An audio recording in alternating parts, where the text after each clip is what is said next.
শুভ সন্ধ্যা বন্ধুরা। তো দেখো দোকানে এসছি, একজনের মানে পরোটার অর্ডার আছে। মা ময়দা মাখছে, আর এদিকে রুটি করব। চা খেতে খেতে মা ময়দা মাখছে, লুচি মানে কি বলে লেচি কেটে রেখেছে। আর এখানে সৌভিককে একটা রুটি খেতে দিয়েছি, খাচ্ছে। আর এই যে এও আমাদের এই পাড়াতেই থাকে, ওখানে একটা রুটি খাবি বলে দাও। ও দাঁড়িয়ে দাঁড়িয়ে, আর টুল নেই যে ওকে আমি বসতে দেবো, আর ওপরে যে বসবে দুজনে ঠাসাঠাসি হয়ে যাবে বলে আমি খাচ্ছি। ওই যে বসে এখন বসছে, খাচ্ছে।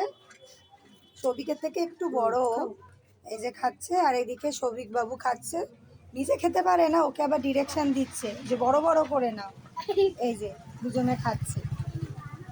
আর মা এই যে ময়দা মাখছে, ছদ্দি এসছে, ছদ্দি বসে আছে।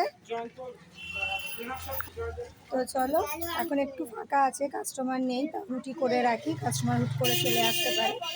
চলো করে নি, তারপর দেখা হচ্ছে।